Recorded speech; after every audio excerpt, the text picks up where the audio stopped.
Azam TV tumewasha moto tena. Tumewarudishia bei yetu ya zamani, na safari hii ni balaa zaidi. Kisimbuzi na antena yake 1039 pekee, na kisimbuzi peke yake ni shilingi 1029 tu, na unapata yote haya sehemu zote zinazouza kisimbuzi cha antena cha Azam TV. Mwamba wa hali ya hewa amerudi kwa nguvu zaidi. Ligi zote kubwa ndani, tamthilia kali ndani, filamu za kibabe ndani, yani vyote kwa ukubwa na ubora zaidi. Usisahau, lipia kifurushi cha 1028 tu na dunia ya burudani inakuwa mikononi na machoni mwako. Azam TV tumekiwasha.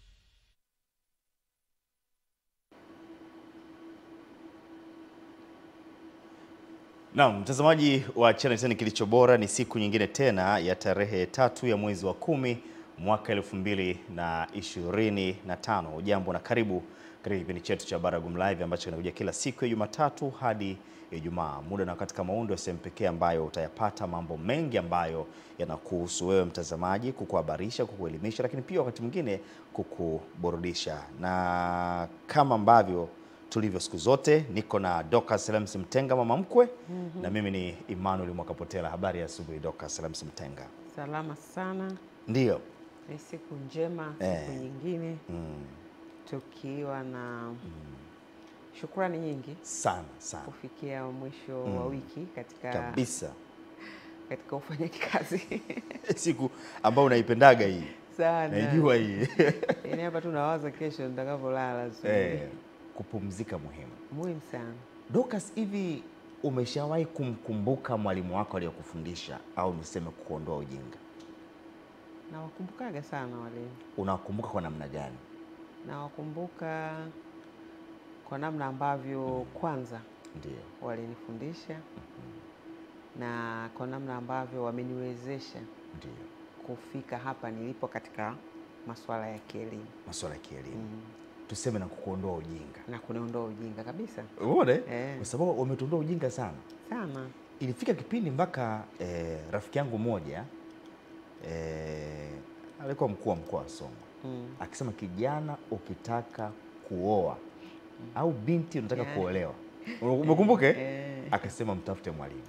Kama ana uwezo kukaa na wajinga 100 na akaelimisha wewe mmoja. Sembuse wewe mmoja tu ndugu yako. Kwa kweli ujinga utaondoka. Lakini kikubwa pia ni kile ambacho walimu wanakijenga kwa kwetu, au tuseme kwa watoto. Mimi nikishuhudia kwa watoto wangu, japo labda na mimi nilikipitia, sikuweza kukiona ama kukizungumza.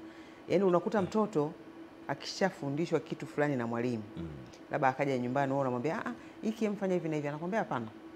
Mwalimu kasema hivi, au mwalimu hajasema hivyo, au mwalimu hajasema hivyo. Wewe mama unanidanganya. Yaani wanajua kuwajenga watoto katika namna ambayo, yani wakiwapa kitu na mara nyingi ni vitu sahihi. Sawa. Yaani unakuta na watoto wanasimamia kwenye hali hii. Sasa kwa kutambua umuhimu wao, lakini pia kwa kufahamu kuwa hawa walimu wanapitia changamoto mbalimbali. Kuna siku ya walimu duniani. Sasa ni lini itafanyika? Taarifa hizi tutazipata kutoka kwa Profesa Masudi Muruke, mwenyekiti wa Tume ya Utumishi wa Walimu TSC, na mahojiano hayo yatafanyika moja kwa moja kutoka Dodoma. Na sasa tujiunge na Roda Simba kwenda kuizungumzia vizuri kabisa siku ya mwalimu duniani, ilianzishwa lini, lakini pia lengo lake ni nini? Ni nini ambacho anakifanya sasa katika miaka hivi karibu kuhakikisha kwamba mwalimu huyu anaishi katika mazingira mazuri na serikali inamtambua na kumpa thamani huyu mwalimu. Tujiunge moja kwa moja kutoka Dodoma na Roda Simba akiwa na timu nyingine hiyo yake huko.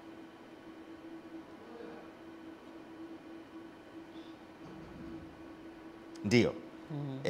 Pindi watakapokuwa tayari ndugu zetu kutoka huko Dodoma, basi tutapata nafasi ya kujiunga nao. Naambiwa hapa tayari wako tayari, kama mnavyoona kwenye upande wa mwingine huko Roda Simba, mtangazaji kutoka Dodoma. Basi karibu ili aweze kutujuza ni nini maana siku hii. Dar es Salaam, mtazamaji wa Channel 10, Habari za asubuhi popote pale unapotutazama, karibu kwenye matangazo haya ya moja kwa moja kutoka hapa Dodoma, ikiwa ni sehemu ya Baragumu Live kutoka hapa Dodoma.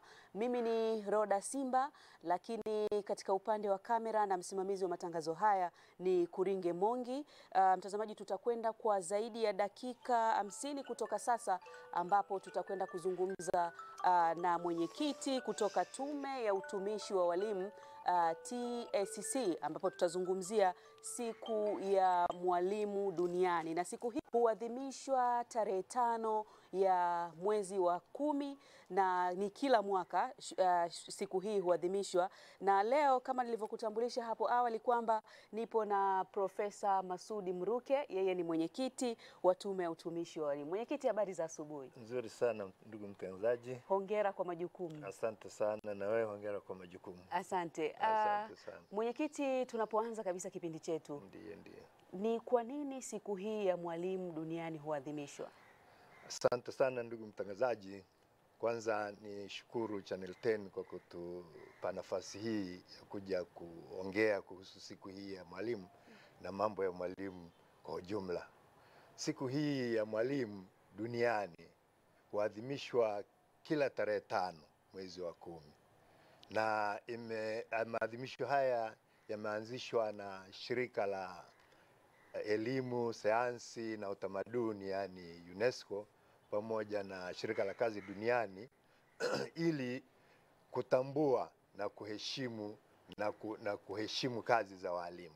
Kwa kweli kazi kubwa zinazofanywa na walimu wetu duniani kote zilihitaji kupewa siku maalum ya kukutana, kuzitambua na kuzienzi kazi hizo. Kwa hiyo madhumuni makubwa ndio hayo, ya kwamba siku ya kuitambua na kuenzi siku za kazi za mwalimu. Mwenyekiti, hebu tufahamishe, Tanzania tumekuwa tukiadhimisha siku hii kwa muda gani sasa? Tanzania rasmi kuadhimisha tumeanza miaka miwili hivi, lakini siku hii ipo tangu 1994. Ndio maadhimisho haya yalitangazwa rasmi na Umoja wa Mataifa, lakini sisi kama TSC tumekuwa huku nyuma yalikuwa yakiadhimishwa, lakini sio katika scale hii ya kujitangaza. Lakini sasa hivi tumeamua kuitangaza kwa bidii kubwa kwa sababu ya kazi inayofanyika. Kwa hiyo mwaka jana tulipita kwenye media mbalimbali pamoja na hii ya Channel 10, na mwaka huu tena tumepata fursa ya kupita kwenye Channel 10 media na media zingine ili kuhamasisha kwa kweli wadau na walimu waweze kushiriki na kuifurahia siku yao hii ya mwalimu duniani, na kushirikiana na walimu wengine duniani kuisherehekea siku yao hii. Mwenyekiti, hebu tufahamishe sasa tuweze kufahamu ni zipi faida za kuadhimisha siku hii ya mwalimu duniani? Faida kwanza ni kutambua ile michango ya walimu ya kwanza, na kuwapa moyo walimu kwamba kazi kubwa wanaifanya. Pili ni kuelimisha umma na walimu wenyewe kuhusu namna ya kuenzi siku hii ya mwalimu. Na tatu ni kuchochea mijadala hata ya kitaifa kuhusu namna ya kuboresha maslahi ya walimu na utendaji kazi wa walimu. Kwa hiyo tunajadiliana na kuwa jukwaa kwa kweli la maoni kuhusu mustakabali wa elimu katika nchi zetu hizi hapa kwetu na duniani kote. Mwenyekiti, kama Tume ya Utumishi wa Walimu kwa mwaka huu, siku hii mnaiadhimishaje? Mnafanya shughuli gani hasa? Asante ndugu mtangazaji. Kweli tunashukuru kwa swali hili. Mwaka huu kwanza tumejikita kwenye kutoa elimu, kuwahabarisha wananchi, wadau wote kuhusu siku hii ya mwalimu. Na moja ni katika hili tunalolifanya leo ni kuelimisha watu na wadau mbalimbali na walimu wenyewe waitambue siku yao. Pili, tumeandaa maonyesho ambayo yanaambatana na huduma mbalimbali hapa Dodoma kwenye viwanja vya Mwalimu Nyerere Square pale. tuna huduma mbalimbali zinatolewa kwa walimu na kwa watu wengine. Kwa mfano, tunao wadau muhimu sana wanashughulikia walimu. Tuko sisi wenyewe, tumeweka deski pale. Kwa hiyo kuna mabanda mbalimbali hapo pale, tumewalika. Tupo tume, ipo Wizara ya Elimu, ipo Wizara ya Utumishi ya Ofisi ya Rais TAMISEMI, ipo Wizara ya Ofisi ya Rais Utumishi, wapo wadau wengine kama vile CRDB benki kwa sababu ana nani, wapo vile vile watu wa PSSSF kwa sababu mambo ya wanashughulika na mambo ya maslahi au mafao ya walimu. Tunao watu wa damu salama kwa mfano, nao wameshiriki ili walimu na wadau wengine waweze tutumia fursa hii kutoa damu kwa ajili ya wahitaji wagonjwa wahitaji, maana damu inahitajika sana kwa hapa nchini. Kwa hiyo tunao wadau wengi kwa kweli, na tunao vile vile nisisahau CWT hawa Kiswahili chake chama cha walimu Tanzania, nao wanashiriki, maana ni watetezi wakubwa wa walimu. Kwa hiyo tunashiriki kwa pamoja tunashiriki kwa pamoja na tunatoa huduma hii. Sasa walimu wanapata fursa sasa ya kueleza matatizo yao, wale wenye changamoto zao, wakitembelea mabanda hayo kwa sababu watu wote wako katika meza moja, yani kama one stop center. Kwa hiyo kama kuna mtu ana tatizo au ana changamoto, inaweza katatuliwa haraka kwa sababu wahusika wote wanakuwa wako kwa pamoja sehemu moja. Mwenyekiti, umezungumzia na la pili, samahani, na la pili tumeandaa vile vile bonaza siku ya kilele tarehe 5 Jumapili, na tunawakaribisha na nyie. Tuna bonaza kwanza tutakuwa na jogging, ile kutembea kujog, kukimbia kidogo kuanzia pale Bungeni tunaelekea kwenye viwanja vya Kilimani hapo, na tukiwa pale Kilimani tutakuwa na michezo mbalimbali. Walimu na wadau watakao kuwepo pale tutashiriki michezo ya furaha, ile ya kukimbiza kuku kwa magunia, kukimbia kwa kutumia magunia, riadha na michezo mingine. Kwa hiyo tunayo michezo pale, kuvuta kamba kwa mfano tutakuwa nayo hapo, na kwa hiyo tutakuwa pale tunafurahia kwa pamoja ili tuweze kubadilishana mawazo na kufurahia kwa kweli hiyo siku yenyewe ya walimu, kuwa pamoja na walimu, kufurahia pamoja. Mwenyekiti, umezungumzia kwa upande wa hapa Dodoma mjini, umesema kwamba mmeandaa banda, mna maonyesho pale Nyerere Square. Vipi katika upande katika ngazi za wilaya, siku hii ya mwalimu wanaiadhimisha vipi? Kwa sasa hivi katika ngazi za wilaya zipo kwa mfano sasa hivi kule Bukombe kuna kazi inaendelea, kuna maadhimisho yanaendelea nayo, na ni kama ya kitaifa kwa sababu yuko naibu waziri mkuu naye anashiriki vizuri, na nafikiri mgeni rasmi anaweza kuwa waziri mkuu mwenyewe. Kwa hiyo yanaendelea, lakini tunayo mipango sasa ya kuadhimisha kama fursa zitakapopatikana kuanzia mwakani na kuendelea kitaifa, lakini vile vile tunaweza kuruhusu ikafanyika katika maeneo mbalimbali ya kama tunavyofanya kwenye maonyesho ya kilimo. Unakuta maonyesho ya kitaifa yako kwa mfano 8, lakini kuna maonyesho mengine yanafanyika Morogoro, kuna maonyesho yanafanyika Lindi, wengine yanafanyika. Kwa hiyo ili kuwafikia walimu wote, sio rahisi kuwasafirisha walimu kwenda kwenye maonyesho ya taifa yanayofanyika sehemu za mbali. Kwa hiyo tuna mpango huo wa kwa decentralize, kwamba tunafanya tunasherekea katika kikanda au katika wilaya hivi. Kwa sasa hivi kwa sasa hivi tumewaita actually walimu katika mkoa wa Dodoma waje tusherekee pamoja, lakini sio wote. Sawa. Mwenyekiti, mbiu ya mwaka huu ni ipi na ina faida gani kwa walimu na sekta ya elimu kwa ujumla? Kauli mbiu ya mwaka huu ni kwamba tunahusisha tukio hili na tukio la kitaifa ambalo linatukabili sasa hivi la uchaguzi, na kauli mbiu ya kwetu ni kwamba wezesha walimu kuchagua viongozi bora kwa elimu na mafunzo stahiki.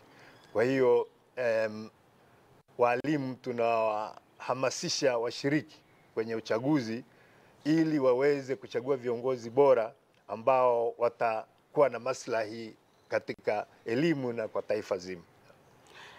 Mwenyekiti, hivi tunapozungumzia kwa sasa, ni changamoto gani ambazo zinawakabili walimu, lakini mkiwa Tume ya Utumishi wa Walimu mnafanyaje kuweza kukabiliana nazo? Changamoto kama zilivyo katika fani zote zipo chache. Mwanzo kulikuwa na changamoto za madaraja kwa mfano za promotion, lakini sasa hivi kwa kweli zimetatuliwa kwa kiasi kikubwa sana, kwa sababu kuna wakati kama kulikuwa na kuchelewa kidogo na kusimama kidogo, lakini kwa sasa hivi promotions zimefanyika na tena zimefanyika kwa kipindi hiki cha miaka miwili mwaka jana kwa tsunami wanasema zimefanyika kwa wingi sana, kwa sababu hata wale waliocheleweshwa waliweza kuserereshwa. Wanasema walitumia msemo kusema wanaserereka.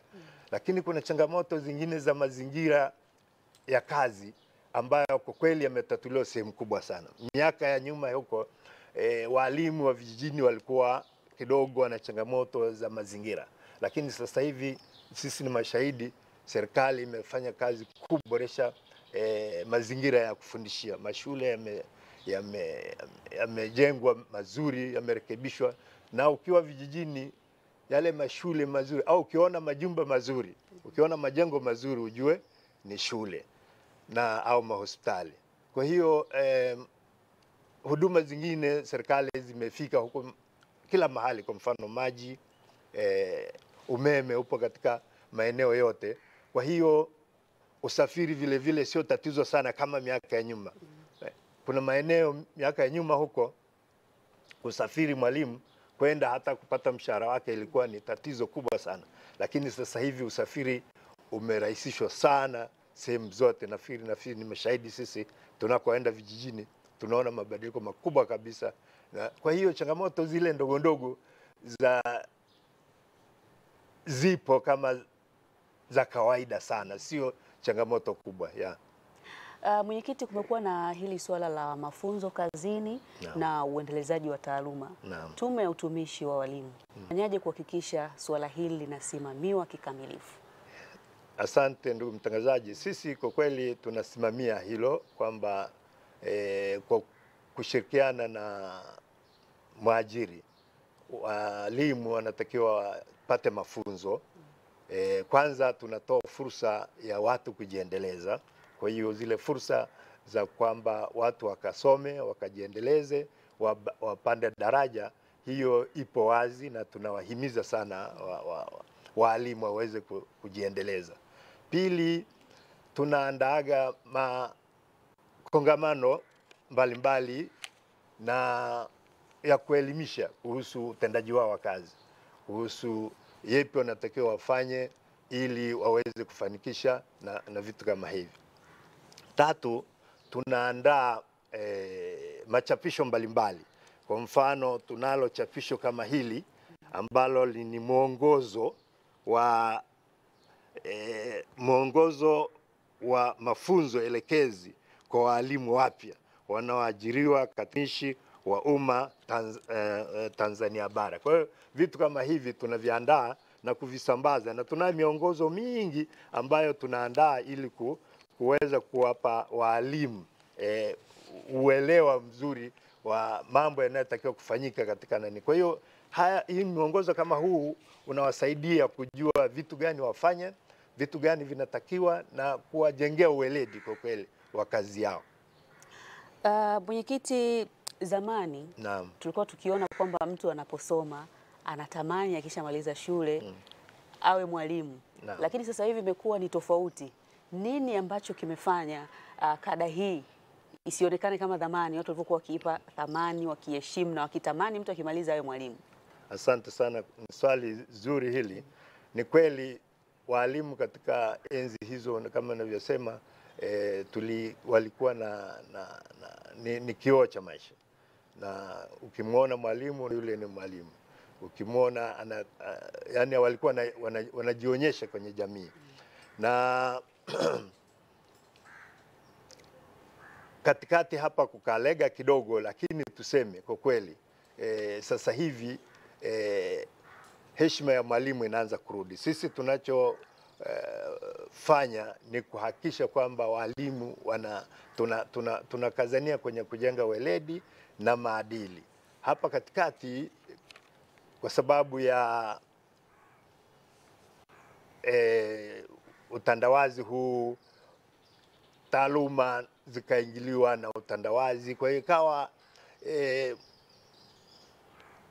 hali ikawa si nzuri sana. Lakini kwa kweli sasa hivi tumetumia juhudi kubwa, na serikali imetumia juhudi kubwa ya kujenga weledi kwa walimu, na taaluma hii sasa inaanza kupata heshima, na heshima hii inapatikana vile vile hata kwenye mitaala yetu. Tumeweka mitaala ya kwamba tuhimize zaidi mambo ya kujenga hii wanaita affective skills kwa walimu, issue ya kujielewa na kufanya kazi kwa weledi. Kwa hiyo tumewekeza sana hiyo kwa ajili ya kuwahimiza walimu waweze kufanya kazi kwa weledi na kwa makini mzuri. Mwenyekiti, hebu tufahamishe kidogo, kwa sasa hivi tuna mtaala mpya wa elimu ambao umezinduliwa. Tume ya Utumishi wa Walimu, mnashiriki vipi kuhakikisha mtaala huu unaenda kama ulivyokusudiwa? Sisi tunasimamia utendaji wa kazi ya walimu, lakini tunafanya kazi hii na Wizara ya Elimu. Wizara ya Elimu ndio inayotoa sera, na huu mtaala ni kwa kweli umesimamiwa na Wizara ya Elimu, na sisi ni watekelezaji zaidi. Kwa hiyo maandalizi yapo kitaifa kwa ushirikiana na Wizara ya Elimu, pamoja na walimu wamepewa mafunzo ili waweze kutekeleza ule mtaala. Wamepewa mafunzo mbalimbali, na vile vile shule zimejengewa uwezo ili kuweza kutekeleza mtaala huu kama inavyotakiwa, kwa sababu sasa hivi kuna mafunzo ya amali na mambo mengine yameingia. Tunahimiza zaidi kwenye ujuzi, ambako mafunzo ya amali ni kitu cha muhimu.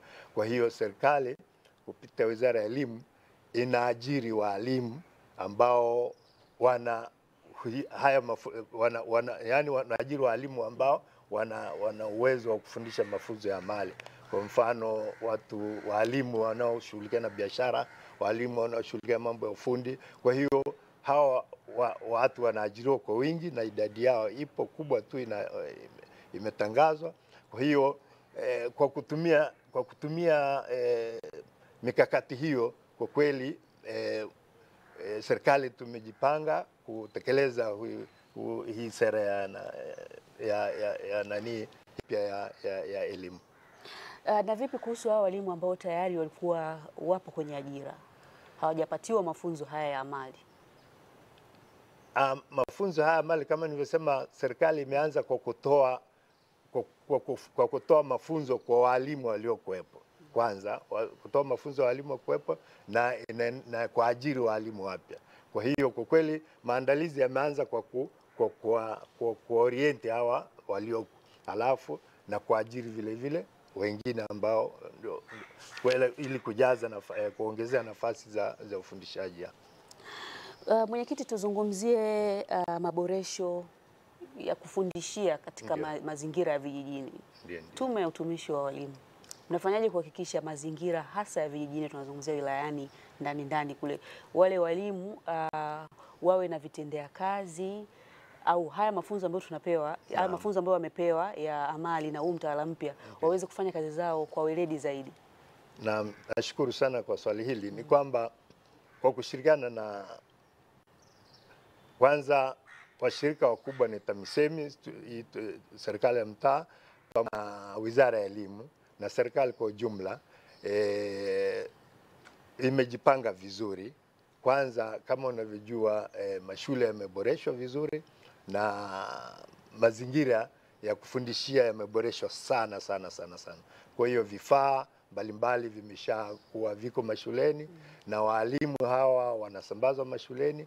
Kwa kweli maandalizi ni mazuri na serikali inahakikisha kwamba mitaala hii mipya itafanyika bila matatizo makubwa ya. Mheshimiwa Mwenyekiti, walimu wanawake wanakumbwa na changamoto za kipekee.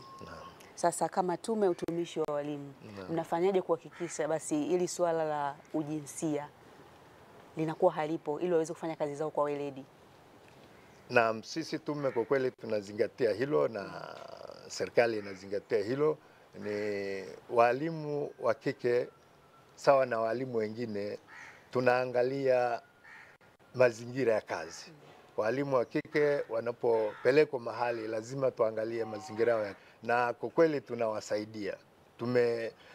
Kupitia maafisa elimu na wakurugenzi, haya mazingira ya kufanyia kazi panapokuwa na changamoto, tunashirikiana kuhakikisha kwamba jenda au hasa hawa walimu wa kike lazima mazingira yao yawe salama. Usalama wao ni muhimu, na kama kuna tatizo basi kipaumbele, kwa kweli vipaumbele tumekuwa tukiwapa walimu wa kike. Walimu wa kike wanapewa sana kipaumbele. Mwenyekiti, tuna dakika 3 kutoka sasa. Hebu tuambie sasa, ni upi ujumbe wako wa matumaini kwa walimu tunapoenda kuadhimisha siku hii ya mwalimu tarehe 5, itakuwa ni Jumapili Oktoba. Tarehe 5 ni Jumapili. Ni upi ujumbe wako sasa kwa walimu kwa ujumla hapa nchini?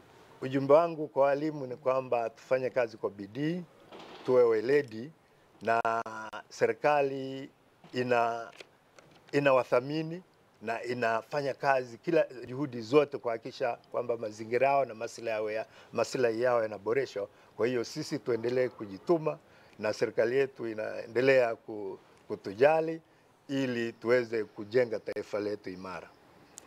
Mwenyekiti, kwa kumalizia, mwisho kabisa, kwa upande wa Dodoma, mwalimu ambaye anatutazama kwa sasa, anayetaka kushiriki maadhimisho haya kwa siku ya Jumapili, hebu tumpe maelekezo ya kutosha, aende wapi akajumuike na walimu wenzie?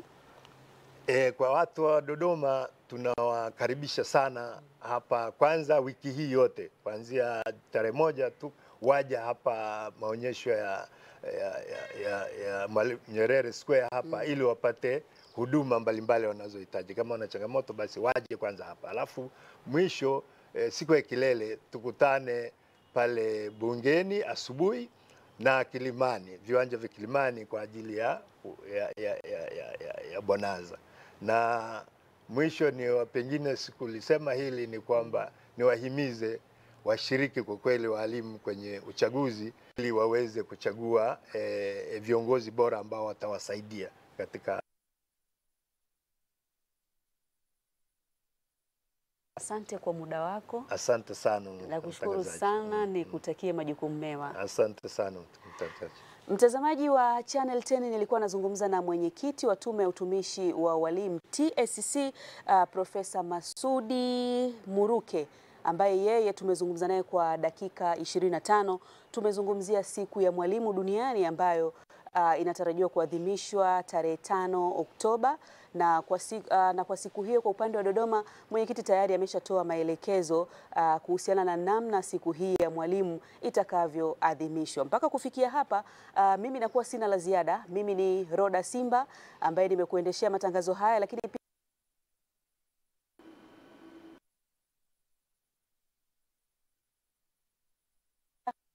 jijini Dar es Salaam ili kuweza kuendelea na sehemu nyingine ya Baragumu Live.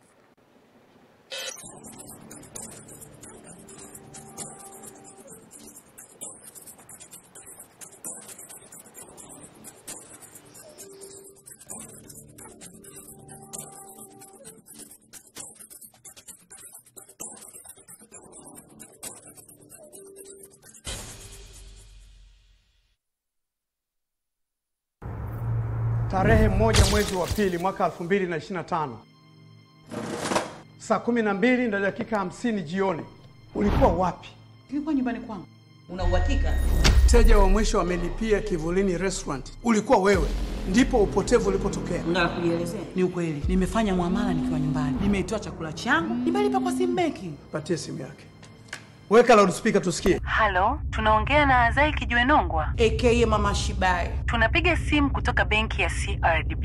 Tunapenda kukujulisha kuwa miamala yako sim banking imekupatia ushindi wa gari mpya aina ya Toyota Harrier. Nimeshinda sim banking bwana. Swaiba, mambo yote yapo sim banking. Yaani, humu tu. Fanya miamala ujishindie ndinga kali sambamba na Tembo Points. Tembelea Play Store au App Store kupakua sim banking app au piga *150*03 alama reli. Nani ameiba vijiko? CRDB Bank. Tunakusikiliza.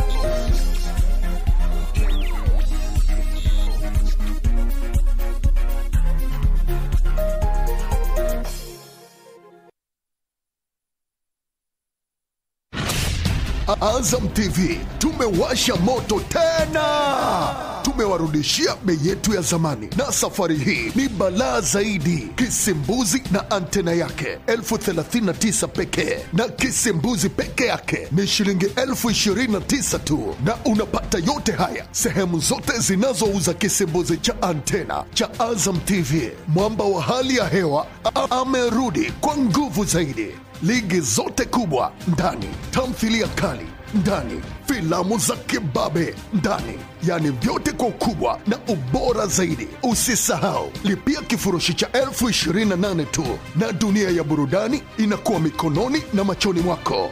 Azam TV tumekiwasha.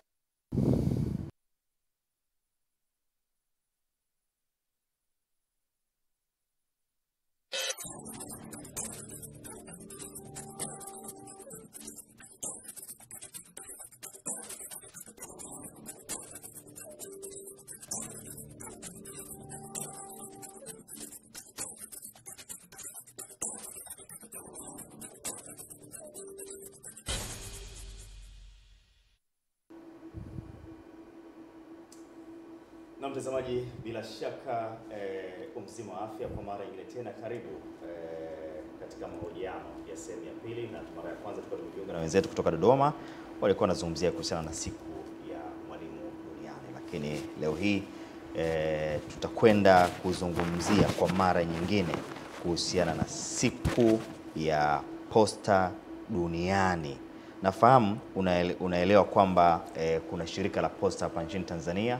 Lina historia kubwa kwelikweli na limekuwa na mchango mkubwa sana katika maendeleo ya nchi yetu ya Tanzania, na kuna majukumu mengi, na hivi sasa shirika hili limeelekea kidigitali zaidi, na serikali imeweza kuliwezesha shirika hili ili liweze kwenda kidigitali. Tutafahamu ni mambo gani kadri ya siku zinazozidi kubadilika na lenye shirika linazidi kubadilika sasa. Lakini kubwa zaidi kwa siku ya leo, tutajikita katika siku ya posta duniani. Tutafahamu historia kidogo ya siku hii, kwa nini ilianzishwa, lakini pia tutafahamu shirika la posta majukumu yake ni yapi hapa nchini Tanzania. Nitumie nafasi hii kuwakaribisha wageni wangu katika studio zangu. Nianze kumkaribisha Elia Madulesi ambaye huyu ni mkuu wa kitengo cha habari na mawasiliano ya Posta Tanzania. Karibu sana kaka. Asante sana. Ndio, lakini pia nitumie nafasi kumkaribisha Arube Ngaruka ambaye ni mkurugenzi wa huduma za posta hapa nchini Tanzania. Karibu sana. Asante sana. Ndio. Shirika la posta ni la muda mrefu sana ndugu zangu. Hakika. Sisi tumeanza kulisikia muda mrefu kweli kweli, na mara nyingi katika utumaji wa nyaraka mbalimbali limekuwa likitumia shirika hili. Kwa ni shirika lenye historia, lakini mimi ni mdau, huwa napenda kufuatilia kadri ya siku zinavyozidi kwenda. Nimeshuhudia likibadilika kidigitali zaidi. Nadhani tulikuwa tunazungumza mara ya kwanza kuhusiana na duka lililoko mtandaoni huko, najua tuje kuzungumzia baadaye kidogo. Sasa tuanze kidogo kufahamu shirika la posta lilianzishwa lini, lakini pia tuangalie majukumu yake ya msingi ni yapi. Karibu sana. Asante sana ndugu mtangazaji. Asante sana watazamaji wetu. Kama ambavyo nimetambulishwa, mimi naitwa Elia Madulesi. ni mkuu wa kitengo cha mawasiliano na mambo ya posta kimataifa. Nimesema niweke vizuri kwa sababu shirika la posta ni mtambuka. Ni shirika ambalo linafanya kazi ndani na nje ya nchi. Hata kuanzishwa kwake, kwenye madhumuni ya kuanzishwa kwake imetajwa kwamba linatoa huduma za posta ndani na nje. Kwa hiyo historia inasema shirika la posta lilianzishwa kwa sheria ya bunge namba 19 ya mwaka 1993. Ndio. Lakini lilianza kazi rasmi mwaka 1994 Januari. Baada ya kugawanyika kwa lililokuwa shirika la posta na simu Tanzania. Kwa hiyo kuligawanyika pale, kapatikana kampuni ya mawasiliano ambayo sasa hivi inaitwa shirika la mawasiliano, ilikuwa ni TTCL. Alafu ikapatikana mamlaka ya mawasiliano, wakati huo ikiitwa TCC, sasa hivi inaitwa TCRA. Mamlaka ya mawasiliano Tanzania, na likapatikana shirika la posta. Kwa hiyo baada ya kugawanyika rasmi mwaka 94, shirika la posta likaanza kazi rasmi. Na kama ambavyo umegusia, kulikuwa na makusudi wakati linaanzishwa. Malengo ya kuanzishwa kwake ilikuwa kwamba shirika hili litatoa huduma za posta ndani na nje ya mipaka ya Tanzania. Kama unavyofahamu, shirika la posta ni mtambuka. Sio tu linahudumia ndani, lakini wananchi wana mahitaji nje ya mambo yanayohusiana na posta. Kwa hiyo shirika hili ndio lenye dhamana, wanaita ni mtoa huduma za posta mteule wa serikali. Lakini pia lilipewa jukumu la kutoa huduma za fedha na uwakala kwa namna ambayo inaweza kuwafikia wananchi, wanasema kuwajumuisha wananchi wote mahali popote walipo, ile inclusivity, bila kuwabagua maeneo waliopo. Lakini pia limepewa jukumu la kutoa huduma za counter, kwa maana ya huduma za serikali, huduma za kuwezesha biashara, usafirishaji. Haya ni majukumu yake ya msingi. Sasa kwa historia hii na kwa utangulizi huu kwamba pamoja na kwamba lina sheria ya kuanzishwa kwake, lakini shirika la posta pia linahusika na ndiye mtoa huduma aliyewekwa na serikali kutuunganisha na dunia. Shirika la posta, nchi ya Tanzania ni mwanachama wa umoja wa posta duniani. Na ndio maana leo tunapokuja kuongea habari za siku ya posta duniani, maana yake lenyewe limepewa jukumu na nchi ni mwanachama, lakini lenyewe limeteuliwa. Kwa hiyo ni kwa utangulizi labda niseme hivyo. Sawa. Asante. Ni shirika la kimataifa. Ni shirika la kitaifa na kimataifa. Limevuka mipaka. Umesema huduma za fedha na uwakala. Ndio. Unajua, tufafanulie vizuri. Huduma za kifedha kwa namna gani na uwakala kwa maana gani? Asante ndugu mtangazaji. Shirika la posta ni shirika la umma, lakini pia ni shirika la kijamii. Lenyewe sio benki, lakini linatoa huduma za uwakala, kwa maana ya kwamba huduma za benki zote unazoziona zina ushirikiano na shirika la posta. Kwa hiyo unaweza kupata huduma za CRDB, shirika la posta linatoa, za NMB shirika linatoa, za NBC shirika linatoa. Kwa hiyo ni wakala wa mabenki na taasisi za fedha. Lakini nikiongeza hapo pia shirika la posta lina huduma za fedha, kwa maana ya duka la kubadilisha fedha za kigeni la kuaminika, liko posta. Tunavyo vituo kadhaa ambavyo vinatoa hizo huduma. Sawa. Tunaposema shirika hili linatoa huduma ndani ya nchi na nje ya nchi, ni huduma gani hasa? Nataka tumfafanulie huyu mtazamaji, huenda kuna mwingine alishajua tu ni kutuma nyaraka tu na vitu vingine ambavyo vimezoea. Ni huduma gani hasa ambazo wakati mwingine zinaweza zikatolewa kimataifa zaidi kupitia shirika la posta? Asante mtangazaji. Niko na mkurugenzi wa huduma za posta, lakini kwa kutambulisha hilo ni kwamba wananchi wanafanya biashara ndani na nje. Shirika la posta ni platform, shirika la posta ni daraja la kuwawezesha kufanya biashara, kwa sababu kati ya huduma ambazo shirika linatoa ni za usafirishaji. Kama nilivyoanza kwamba tuna huduma za usafirishaji, huduma za usafirishaji, wananchi wananunua vitu, wananchi wanauza vitu, sawa sawa, wananchi wanasafirisha vitu, wananchi wanapokea vitu. Shirika la Posta ni daraja. Kwa hiyo unaposema mwezeshaji wa biashara, maana yake sisi kama Posta tukiungana na posta zingine tunasema wewe unaweza ukatuma kifurushi kwa ndugu yako aliye Ujerumani, lakini kwa sababu ya ile mikataba yetu ya uhusiano na shirika la Posta la Ujerumani, basi wewe ukituachia tu pale, wewe una uhakika ndugu yako kwenye kijiji chochote Ujerumani atapata mzigo wake. Sawa sawa. Kwa hiyo maana yake tunakuwezesha kufanya biashara. Ndiyo. Lakini pia tunakuwezesha kuwa na uhakika kwa sababu ya namna ambavyo tunafanya shughuli zetu kupitia mfumo wa Umoja wa Posta Duniani ambao tunaita ni mfumo unaowaunganisha watu wote kwa usalama, kwa uhakika, kwa sababu chombo hiki ambacho sisi kama nchi ni wanachama ni chombo cha kuaminika, ni chombo ambacho tunaita ni tawi la taasisi ya Umoja wa Mataifa linaloshughulika na uendelezaji wa huduma za posta. Sawa sawa. Sasa tuelekee kwa kaka yangu Arube Ngaruka ambaye ni mkurugenzi wa huduma za posta. Amegusia baadhi ya huduma ambazo zinatolewa na shirika la posta hapa nchini Tanzania, lakini si vibaya tukasakafia kwa kina zaidi, kwa sababu wewe ndio mwenye idara yako mwenyewe. Lakini tunahitaji kufahamu mabadiliko yamekuwa sana. Ni kwa namna gani mmebadilika kuhakikisha kwamba huduma zenu mnazotoa zinatolewa kwa kisasa zaidi, hasa tukiangalia mabadiliko ya kiteknolojia? Kwa sababu shirika la posta limeenda kidigitali na sisi tunahitaji huduma hizi ziende kidigitali zaidi. Karibu. Asante. Labda nishukuru kwanza kupata nafasi hii. Shirika la Posta kazi yetu kubwa ni kusafirisha barua, vifurushi, vipeto na hata mizigo mikubwa ile. Tunadili nayo. Hiyo ni mkurugenzi tu, kuna watu wako na bishana. Kuna taasisi nyingine ambazo zinasafisha mizigo. Anasema shirika la posta bwana wanasafisha vitu vidogo vidogo. Mizigo mikubwa hii hawawezi. Kwa hiyo makontena mnasafirisha bwana? Kabisa.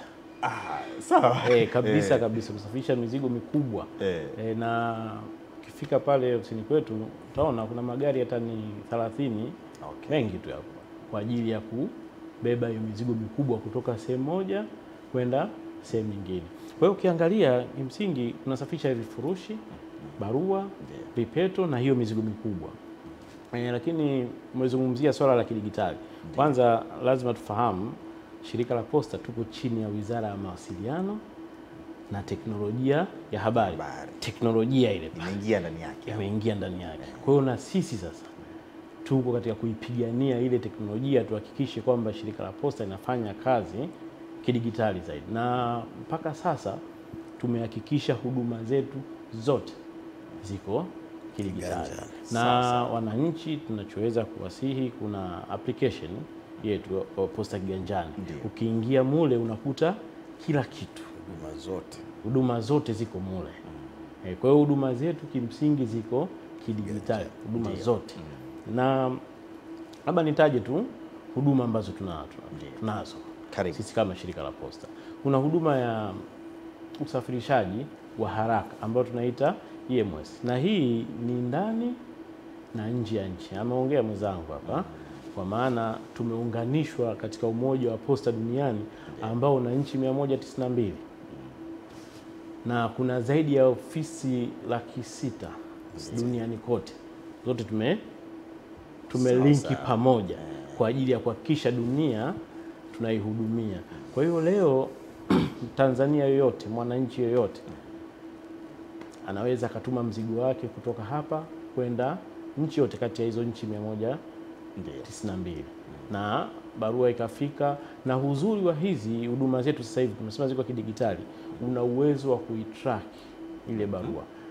Aidha sisi tuwakusaidia kutrack au wewe mwenyewe ukaingia katika hata ile inasema application ya Posta Kiganjani.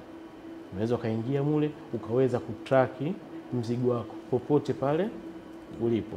Vile vile sio sisi kutuma kupitia zile posta 192 tunapokea mizigo kutoka sehemu tofauti tofauti.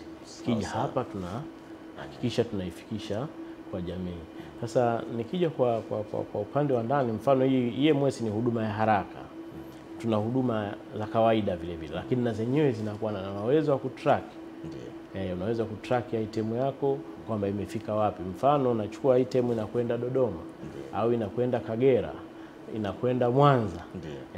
Ukifika pale utapata huduma katika kaunta zetu zile na watakupa tracking number. Ukiingia katika ile application ya Posta Kiganjani au hata katika website yetu unaweza kuchukua tracking number ukaitrack, ukaiweka pale ukaangalia, ikakuonyesha sasa hivi mzigo wako uko wapi, ndio unakwendaje, na inaweza kukuonyesha upo kwa nani, ndio yani ambao hata kama umefika mfano Dar es Salaam lakini Dar es Salaam uko section gani. Kwa ni rahisi, unaweza kuona picha nzima ya mzigo wako namna gani unavotoka sehemu moja kwenda sehemu nyingine. Hii ndo posta ya sasa, kwa maana tumejaribu kuboresha kwa kiasi kikubwa sana. Lakini mbali na hiyo ya hizo barua, vifurushi na vipeto, vile vile sisi ni kama niliongea mwenzangu hapa, tunatoa huduma ya fedha na uwakala. Tunapozungumza, ameeleza vizuri sana, lakini tunapozungumza huduma ya fedha na uwakala, kwa maana sisi ni wakala wa haya mabenki, hata simu hizi, Pesa nani, katika ofisi yetu huduma hiyo ukifika unapata. Vile vile mbali na hiyo, hata Western Union ukija kwetu unapata huduma ya kutuma. Huu wakala ni kwa maana nikitaka kutoa fedha, hebu tueleshane vizuri hapa. Ndio. Nikitaka kutoa fedha lakini mimi nina account CRDB, nitapata kutoka nani? Shirika la Posta? Yes. Manake ndio hii. Unataka kutoa fedha. Nataka kutoa fedha kwa mfano. Mimi account yangu, nimefungua account yangu CRDB Bank. Nataka kutoa fedha. Kwa naenda kwenye ofisi ya shirika la Posta, naweza nikatoa fedha kutoka CRDB, nyinyi mkanipa? Yes. Tunakupa. Tuna zile POS ya CRDB, tunakuhudumia kama kawaida tu. Ofisi zenu ziko wapi? Tuanzie hapa. Ofisi zetu ziko pale Azikiwe Street. Azikiwe. Kwa nikitoka hapa nakuja pale au hii huduma imekuwa kama ni kurahisisha labda malipo kwenye shirika lenu? Twende sawa. Kwa sababu kwa mfano ukiniambia wakala wa mtandao X, kila kona ipo. Wapi? Ndio maana sasa ninyi mko wapi?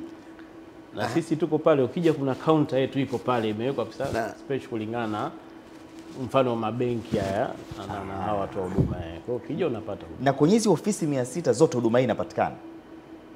Hizo nimezungumza ofisi 600 duniani. Duniani ndio. Ni duniani. Lakini sasa hii wakala ni ndani ya nchi. Kwa maana sehemu kubwa ya nchi yetu ya Tanzania katika mikoa huko unaweza kupata huduma ya sawa. Na benki nyingine. Na kitu kizuri ni kwamba hata maeneo ndani nishaona mimi ofisi ya Posta. Ambao taasisi nyingine za kifedha kule ziwezi kwenda, lakini labda sina elimu hii. Mtangazaji, umesema vizuri. Tunaposema hili ni shirika la umma, hili ni shirika la kisasa. Ndio. Lakini pia ni shirika la umma ambalo lina jukumu la kimsingi la kuhudumia wananchi bila kubagua walipo. Na hii ndio inakuja kwamba kuna huduma ambazo mwananchi anazipata kiganjani. Ndiyo. Lakini kuna huduma mwananchi anategemea kuzipata kwenye eneo fulani. Sasa hapo ndio unaona tofauti ya Posta na wengine, kwa sababu pale kwenye maeneo ambayo wengine hawafiki kwa sababu labda hayana mvuto kibiashara, labda yani kwamba watu wachache. Shirika hili lina dhamana ya serikali kuhakikisha kwamba watu wote wanapata huduma. Ndio ile tunasema jumuishi, kwamba tunawajumuisha watu pamoja. Na hizi ofisi za Posta zimesambaa kwa wingi sana. Hata hapa Dar es Salaam yako maeneo mengi. Kuna Kariakoo, kuna Kijitonyama, kila mahali. Kwa hiyo kuna huduma ambazo mteja halazimiki kuja, lakini kuna huduma ambazo atatakiwa labda atapenda kuja au anatakiwa aje. Kwa mfano nikiongeza huduma nyingine, tuna huduma tunasema huduma jamii au huduma pamoja. shirika la posta ni kituo, lakini huduma zote za serikali, unafahamu wananchi hapo nyuma nikitaka labda BRELA mambo ya biashara nije hapo nani labda Mnazi Mmoja, nikitaka RITA niende posta, nikitaka TRA niende gerezani. Sasa shirika la posta ikiwa na dhamana ya serikali kupitia vituo vya huduma pamoja vilivyo kwenye sehemu vilivyo kwenye ofisi za posta, maana yake mwananchi akifika atapata huduma ya vizazi na vifo RITA, atapata huduma ya BRELA, atapata huduma ya TRA, atapata huduma ya passport, tunaita one stop center. Yaani ukifika umefika. Hii maana yake nini? Serikali imesogeza huduma, imerahisisha wananchi kupata huduma bila kero. Ndiyo. Kwa maana ya kwamba unampa mwananchi safari nyingi za kuzunguka huku na huku. Ndiyo. Ili kupata huduma ambayo pengine leo ataambiwa bana kalete cheti cha kuzaliwa. Ndiyo. Anatoka hapo anaenda RITA. Akimaliza bana kama ili upate passport nenda uhamiaji. Lakini sasa shirika la posta ni tunaita ni platform pale, huduma pamoja. Ukija pale posta, posta mpya pale, utaona wananchi wamekaa kwenye viti safi kama nilivyokaa hapa, anasubiri tu madirisha yote yako, tunasema one at a single point. Safi sana. Kwa hiyo hivi ndio vitu ambavyo tunavifanya na tunataka watu wavijue kwenye siku ya posta duniani. Na tunahitaji elimu kubwa sana katika hili. Kuna mambo mazuri mengi huenda tulikuwa tunajipunja sisi wenyewe kwa kuto kujua. Tutakuja kuzungumza mengi sana nadhani kwa kina. Twende kwenye siku ya posta yenyewe. Hii siku ya posta duniani ilianzishwa kwa, tupate historia kidogo. Sawa. Lakini kwa namna gani shirika letu hapa nchini Tanzania linashiriki katika kuadhimisha siku ya posta duniani? Karibu. Asante sana mtangazaji. Kwanza nishukuru kwa sababu Watanzania wanasikia, wanaona ni vyema tukaanza kwamba hii siku ya posta duniani ilianzia wapi. Kama ambavyo niligusia pale mwanzo, posta zote ambazo ni teule kwa maana ya uwakilishi wa serikali zinapokuwa kwenye umoja wa posta duniani. Huu umoja wa posta duniani unaziunganisha posta 192 katika mfumo wa mawasiliano ya kufanya kazi. Ndiyo. Kwa hiyo nianze na historia ya umoja wa posta duniani. Huu ni umoja ambao ni mkongwe, kama ambavyo tunasema posta ni shirika la watu kwa ajili ya watu. Hata ukiangalia kauli mbiu ya mwaka huu ya siku ya posta duniani, kwa Kiingereza wanasema posta for the people, yani posta kwa ajili ya watu. Lakini pia wanasema huduma local service global touch, yani huduma za posta zinafanyika ndani lakini zina mguso wa kimataifa. Hiyo ndio kauli mbiu ya mwaka huu. Hasa umoja wa posta duniani, historia yake ni kwamba ulianzishwa zamani sana mwaka 1874. Huu ni umoja mkongwe kwenye ule mfumo wa Umoja wa Mataifa. Huu ni umoja wa pili, yani ukitoka umoja wa mawasiliano ya simu unafuata umoja wa mambo ya posta. Kwa hiyo ndio maana zamani posta ilikuwa inatumika na wafalme na watu wakubwa serikalini, imeenda hivyo. Sasa posta inaenda ikijibadilisha kutokana na mazingira ya mabadiliko ya watu.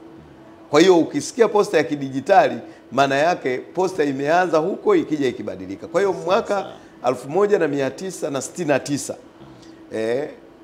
wakakubali katika mkutano mkuu wa posta, wakasema sasa tuwe na siku au maadhimisho kule Tokyo, Japani.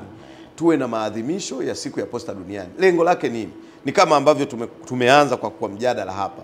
Kwamba hivi posta ipo, ndiyo ipo. Inafanya nini? Ndio hiki tunachoeleza. Kwa hiyo siku ya posta duniani kazi yake ya msingi ni kwamba kuonyesha kwamba yenyewe ina dhamana ya kutoa huduma kwa jamii. Lakini pili ni kwamba yenyewe inawezesha biashara. Sasa ulianza kutuuliza hivi posta jamani inafanya nini? Mwenzangu hapa mkurugenzi ameeleza vizuri sana kwamba bwana posta ipo kwa ajili ya watu, inatoa huduma hizi na hizi. Ndio hasa madhumuni ya siku ya posta duniani. Lakini zaidi ya hapo, posta inajenga vijana unajua baada ya vijana tunasema tunapoenda kidijitali tunatakiwa tukumbuke kwamba tunahitaji watu wenye ubongo ulionyooka, kwa maana ya kwamba tutakuwa na viongozi, tutakuwa na watu ambao wanatakiwa kutengeneza mikakati na mifumo ya kwenda mbele. Kwa hiyo mashirika ya posta mwaka 71 yakaanzisha shindano la uandishi wa barua. Wengine wanalitazama kuandika barua kama ni jambo la kizamani, lakini na mtangazaji, nitumie fursa hii kwa wanaonitazama na kunisikia kwamba kuandika ni art, kuandika ni taaluma. Kama ambavyo wewe ni mtangazaji, lazima uwe na vitu vyako, hata unaponihoji lazima viwe na mtiririko. Sasa kama mtu hajafundishwa art ya kuandika, hawezi kuandika hata barua ya kuomba kazi, hawezi kuandika hata speech, hawezi kutengeneza hata mpango kazi, hata mpango mkakati wa biashara au pendekezo la kutaka labda wa miradi, vitu vya namna hiyo. Kwa hiyo sisi shirika la posta, Umoja wa Posta Duniani wakishirikiana na UNESCO, shirika la Umoja wa Mataifa la sayansi na mambo ya utamaduni, wakaanzisha shindano la kwamba vijana wa miaka 9 hadi 15 wawe wanapewa topic au wanapewa kitu cha kuandika ili kuonyesha wanavyoweza kupanga mawazo yao. Kwa mfano mwaka huu Umoja wa Posta Duniani ukishirikiana na UNESCO na pamoja na hawa watu wa mambo ya bahari, inaitwa International Maritime Organization, walitoa topic ambayo vijana walishindania. Na katika maadhimisho ya mwaka huu tunao vijana ambao waliandika na walioshinda watapata zawadi zao siku ya kilele cha tarehe ya Umoja wa Posta Duniani ambayo ni tarehe 9 mwezi wa 10. Wale walioandika wakaonyesha mawazo yao. Topic ya mwaka huu ilikuwa inaongelea wewe jifanye wewe ni bahari. Muandikie rafiki yako ukimweleza namna gani ambavyo unapaswa kutunzwa vema, kwa sababu wewe ni wa muhimu kwenye maisha ya jamii. Yani bahari inatakiwa itunzwe vipi? Sasa watoto walikuwa wanajimwaga. Kwa hiyo wameandika watoto, tumekushirikiana na Wizara ya Elimu na wadau wengine, watoto wameandika kwenye hiyo topic, na barua ya mshindi wa kwanza tulipeleka Umoja wa Posta Duniani kwa ajili ya kushindanishwa na watoto wengine duniani. Kila nchi inatoa mshindi wa kwanza, wanashindanishwa. Yule anayeshinda basi ndio anapewa tuzo siku ya Umoja, siku ya Posta Duniani. Na sisi kama nchi tulipeleka mshindi wa kwanza, barua yake imeshindanishwa, lakini pia kwenye siku ya tunayoadhimisha hapa nchini kitaifa, maana yake huyo mshindi wa kwanza atapata zawadi yake na washindi watatu watapewa zawadi kwenye wengine, wale washindi wengine watapewa mikoani na viongozi wetu wa mikoa. Tunaruhusiwa kwa juu au ndo mpaka siku hiyo? Tayari majibu yatatoka leo tarehe 3 kwenye vyombo vya habari. Kwa hiyo wale walioshiriki wanajua, kwa sababu matokeo yatatoka leo kwenye vyombo vya habari. Ndio sasa. Unaweza kuongeza na dakika chache? Nilikuwa nataka kusema hilo kama leo matokeo yale yatatoka. Ndio. Kwa hiyo watajijua. Sawa. Inatakiwa iwe exciting. Sawa. Kwamba huyu na huyu. Lakini ni kwamba yako tayari, tumepanga siku ya leo ndo tatangaza majibu ya washindi. Okay. Nje tunaadhimisha wapi na tunaadhimisha vipi hii siku ya Posta Duniani hapa kitaifa? Hapa kitaifa tunatarajia kuadhimisha siku ya Posta Duniani. Tutafanyia kwenye makao makuu ya Mamlaka ya Mawasiliano, na tutakuwa na wageni rasmi kutoka wizara yetu ambaye ndiyo atatoa zawadi. Kwa hiyo kwa sababu hii ni wiki ya Posta Duniani, tutaendelea ku-unveil, lakini yatafanyika makao makuu ya TCRA pale Sam Nujoma Road, ambapo pia hao washindi wanaotoka mikoani watakuwepo. Tutakuwa na shughuli mbalimbali, lakini kubwa zaidi ni pamoja na kutoa zawadi kwa wale ambao wamekuwa washindi wa hilo shindano la uandishi. Sasa naona ni vijana kuanzia umri gani? Miaka 9 mpaka 15. Wa shule ya msingi wanaruhusiwa kuandika Kiswahili na au Kiingereza. Wa sekondari Kiingereza. Kwa hiyo hilo shindano, na baada ya tarehe 9 Maanake Umoja wa Posta Duniani utatoa tena topic nyingine ya kuandika. Kwa hiyo baada ya hapo tunawakaribisha vijana washiriki kwa wingi, kwa sababu ina manufaa makubwa. Fikiri kwamba mtoto ameshinda na amepelekwa Uswisi, yeye na mzazi wake, amelala kwenye hoteli ya nyota 5, amepewa tuzo ya goldi kuonyesha jinsi ambavyo ameandika, na wengine wanapata na ufadhili pale pale wa watu kuwasomesha na vitu vya namna hiyo. Kwenda tu huko nje unatibu afya ya akili, unabadilisha mazingira. Mtoto uje kwenda huko sio wapi, mataifa ya nje, uje panda ndege umbali mrefu, unashangaa tu mtoto huyo mama baba bwana tuondoke wapi, twende huko. Hamasisha mwanao aweze kuandika. Unatoa wito gani kwa wewe, ndio mkurugenzi wa huduma shirika la Posta, unatoa wito gani kwa wateja wenu? Nashukuru sana. Mimi natoa wito kwa Watanzania wote kwamba shirika la Posta ni shirika la umma. Ndio. Na umma ndo wao. Kwa hiyo hili ni shirika lao. Ndiyo. Walitumie. Sasa. Walitumie, hakuna namna. Watu waamini. Sasa hivi kuna mabadiliko makubwa kama tulivyosema. Digital imechukua nafasi kubwa sana. Kwa hiyo walitumie shirika lao. Linafanya vizuri sasa hivi. Na ukiangalia nilikuwa sijasema nani, sasa hivi tunasafirisha hata sample. Sample za mimea, za madini ndani na nje ya nchi. Tunasafirisha sana sampuli za madini kwenda nje ya nchi, sasa za South Africa na sehemu nyingine. Hata hizi za mimea na hata za kibiolojia kama zipo, si tuko kwa ajili ya kufanya kazi hiyo. Facilitate hiyo kutoka sehemu moja kwenda sehemu nyingine. Mnazingatia usiri wa taarifa za huyu mteja. Sio kama nimetuma bwana mwaka mchana kuandikia nani hii barua. Na yani hiko ndo kitu kikubwa kwetu ambacho unakipata Posta. Usiri na haijalishi nani ataitaka hiyo barua. Yani usiri na usalama. Ndio maana sisi barua zetu tunapokuja kufanya, ukiandika barua inakwenda labda kwa Mr. Elia Madulesi. Ndio. Sisi tutaifikisha kwa Elia Madulesi na atasaini na ataonyesha, tutampa baada ya kuonyesha kitambulisho chake. Ndio. Kama kutakuwa kuna mabadiliko mengine, wewe mtumaji unatakiwa utuambie. Sisi badala kwa vile amekosekana Elia, basi apewe mtu fulani. Kwa sekunde chache nataka nifahamu inanifikia hapa nilipo, kwa sababu nakumbuka mara ya kwanza kabla mabadiliko haya, nenda kachukua mzigo wako pale bwana ushafika. Mimi nataka nifahamu sasa hizi kuna anoni za makazi na nini, nimesaidia sana. Unanifikia hapa nilipo mzigo haswa. Yani na hilo ndo lengo. Na ndo maana unapotuma mtumaji tunamwambia pamoja na kwamba ataweka anwani za makazi na kila kitu na kusema labda anapatikana katika jengo fulani, lakini namba ya simu ni muhimu sana, kwa sababu sisi tunataka tukija tukufikie wewe mwenyewe. Bwana tunakupigia simu huko katika jengo fulani, upo sasa na barua yako. Ukisema sasa hivi niko Pugu Road, tunaongea bwana tukuletee huko au twende pale pale. Kwa hiyo tutakuwa na maelekezo pale. Mimi niwashukuru sana. Asante. Nikushukuru sana Elia Madulesi, mkuu wa kitengo cha habari na mawasiliano ya shirika la Posta Tanzania, na ni shirika kimataifa hili kama hivyo, lakini pia Arube Ngaruka, mkurugenzi wa huduma za Posta hapa nchini Tanzania. Na tulikuwa tukizungumzia kuelekea siku ya Posta duniani, na kadri siku inavyozidi kwenda tutafahamu mambo mengi sana kuhusiana na shirika hili la Posta hapa nchini Tanzania. Ni shirika la umma. Mimi ni Emmanuel Makapotela. Tunapata marudio ya asubuhi njema. Tutarejea baadaye kukutana na wahariri na mambo mengine mengi hapa kupitia Baragumu Live. Tamati ni saa 3 kamili asubuhi ya leo. Baki na sisi.